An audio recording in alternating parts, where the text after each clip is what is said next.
Hello, and thanks for joining me on another episode of the Tech Exec podcast. I'm your host, Aviv Ben-Yosef, and today we'll be talking about evidence.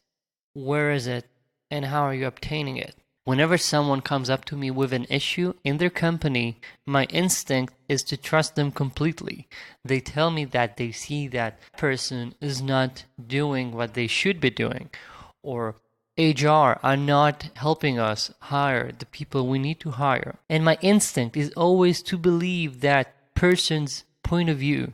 But what experience has taught me is that you cannot only get one side of the story. And the same applies for you in a leadership position. And that's because you have to understand that people are subjective. And even if someone that you completely trust thinks that Joe over there has been underperforming the last 3 months and maybe he's going to change jobs soon, that does not mean that that's the case. When there are performance and personal issues, make sure that you're getting objective evidence or at least evidence from multiple sources. Don't rush in and say, he's a bad engineer because someone that you onboarded has not been performing according to their boss in the first couple of weeks. The other side of the coin here would be to listen to what they are saying and to watch whether they have been onboarded well. A very common issue I see is teams bringing on new hires for the first time and not having their expectations met. They would have expected this person who was outstanding during the interviewing processes to get productive way faster, but that's not the case. And what they assume is that this person is just someone that interviews well, but is not a good match for them. And while that always might be the case, it also might mean they are not very good at onboarding. It also might mean they do not know how to welcome someone to the team. If it's a new hire and everyone prior that is now part of that team has written the code from scratch, they all have that big map of the whole system in their heads. They do not need to ask anyone. So if there's no documentation and if the processes are not clear, they will make do anyway because they know everything and they know who they should approach whenever they touch something that's dangerous. But someone coming from the outside does not have all that state, and if you do not help them, they will take way longer to get started. This also applies to personal issues. Whenever you hear that someone describes something that happened in a meeting as really bad, you have to understand whether that was really a bad scenario that requires you to step in, or whether that person is just being cynical or oversensitive, or maybe there was some sort of a miscommunication. If you're hearing that someone has been showing up late to work and doesn't explain it, maybe you need to gather evidence again and see, has he recently moved apartments? Maybe she has a sick relative that she's been helping the last couple of weeks. More and more, we tend to make clear-cut decisions. If something is not the way it should be, it's bad. It's all very black and white, especially at work, especially for technical people. But that is not always the case. There are gray areas, and also you must understand that there are very much cultural issues here. You can hear that I have my Israeli accent, and I'm sure that I sometimes say things that are not easily comprehensible for you.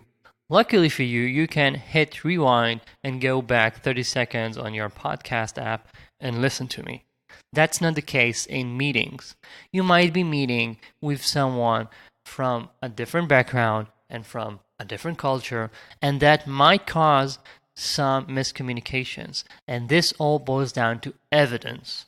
You want to get input from multiple sides and hear both parties in order to make sure that you have real concrete evidence and you know how to actually treat the issue.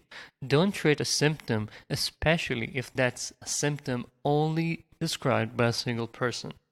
When I'm working with a CTO who says, I have a person whose manager says is not managerial material. He cannot be promoted to become a manager. I accept the fact that we should be starting with a mindset of trusting that manager. But it is healthy to also inquire, has that manager ever promoted a manager prior? How do they even measure a manager, and what are they seeing? You have to establish evidence again. How are you measuring that person? What makes you feel that? Especially if that's someone that you know has, for example, been a manager in their previous work.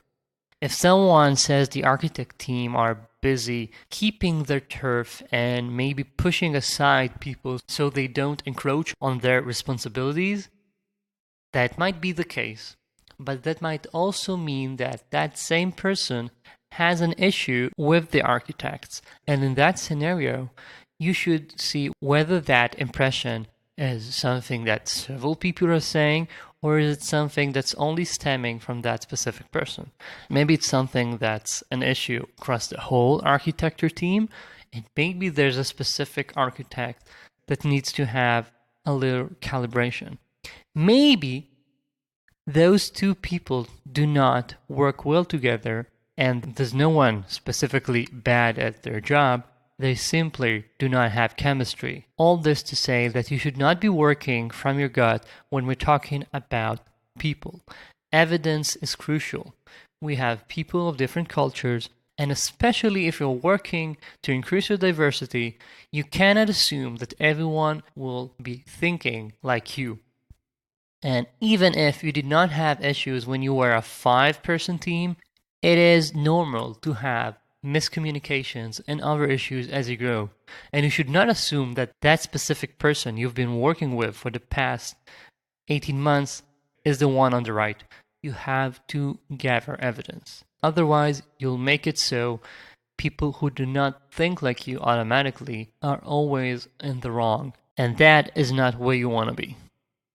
And I don't want to take this analogy too far, but consider the chain of custody. If you're hearing something that Alice said to Bob, who said it to Carol, who said it to Dave, you're probably getting this broken phone syndrome.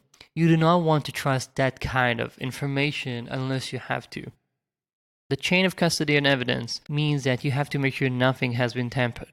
And in these matters, we're not talking about black and white issues, where we have the subjectivity of each and every single person who the information is flowing through. You have to make sure that you get either more information or that you get closer to the source. And I know what you're thinking. You really don't like messing with these kinds of things. But guess what? Leadership means that you have to put up your sleeves and actually bridge between people every now and then. Sometimes that's what a leader needs to do. That's it for this week. Thank you as always. If you can do me a solid, please open up iTunes and rank this podcast. It takes a second. And as always, these podcasts are usually out on Tuesdays, and on Thursdays, I have a newsletter coming out that has exclusive insights that I don't share anywhere else. You can go to my newsletter and subscribe. The link is in the show notes. Until then, thank you for joining me, and talk to you soon.